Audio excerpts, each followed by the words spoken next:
I wanted to chat about this comment. I actually know Jen. She's amazing. I've worked with her. She's been a client of mine for photography, and she's great. But I wanted to talk about a few things from this comment. So the first thing is I wanted to let everyone know, like, I did go to my doctor. I went to my primary care last year and they said no. Like, they were not going to give me semaglutide.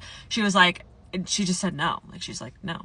So I kind of like sat with that for a little bit, and I was like going over the things she said, her recommendations, and I was like, okay, I tried some of them. And then I went to my OBGYN, and like we had really other good conversations about that. And then thankfully I have another doctor like that I know like in my personal life, and she works with cardiology patients, obese clients, and she is like incredible. She's a professor for nurse. Like she's amazing. She has so much education and intelligence.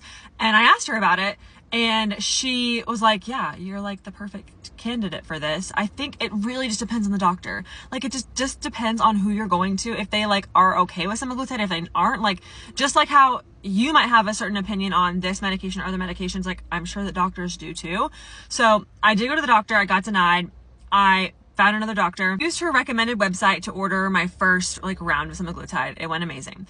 During this time though, because it is a little more expensive, that place that I first ordered from, I signed up for Weight Watchers, and I was approved into their like clinician sequence program. I was accepted. I had consultations. I paid for like everything was paid for. They have like a membership monthly, and I got approved for medication. My insurance didn't cover the first one they tried, and then I got approved for Wegovy.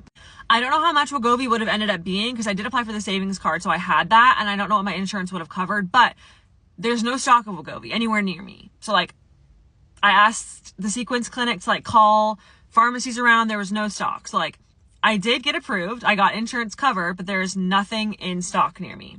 I've heard a lot of people who this has not been true for, the only $25 a month. Most people that I've chatted with, that's not the case. That's amazing. Like if you have an insurance that's willing to cover this medicine, I know like from people I've talked to in my personal life and everyone in the Facebook group, like having insurance cover it and it only being $25 a month is a very like rare occurrence. It doesn't mean it's not happening.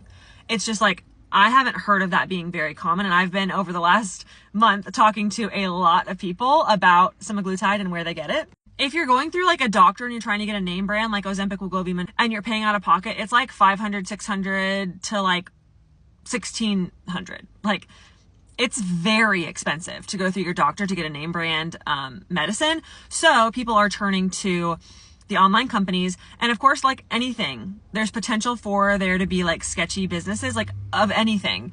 I did a lot of research trying to figure out which online company would be best for me. And I asked the doctor that I know in my personal life, who is again super educated in this area, about the different companies I was considering. And the one I ended up going with, which is Freya, she was like, yeah, this is great. Like thumbs up, you have the green light, like order from them, you're good. So it's amazing if someone is getting their medicine for $25 a month with like insurance and so like their doctor said yes to them, which is hard to do. And then they got a prescription, which is great. And then their insurance actually covered it, is incredible. And then they're only paying $25 a month. Like that's amazing. Like I am so happy for those people. I just don't know if that's the case for everybody, but there are so many different routes to get semaglutide. Like that's the beautiful thing. And as long as you're doing it in a safe and healthy way, you're not like getting it from a billboard on the side of the road or like something really sketchy. Like just make sure you know what you're putting in your body. Look at the vial, look at the ingredients on the vial. Just do your research and ask questions. I get my medicine from Freya. They are extremely transparent. If you have a question about semaglutide, ask them. Even if you're not sure if you're going to buy from them, ask them a question. Like just get familiar with what you're contemplating putting in your body so that you can make the best decision for you. And as always, consult a doctor.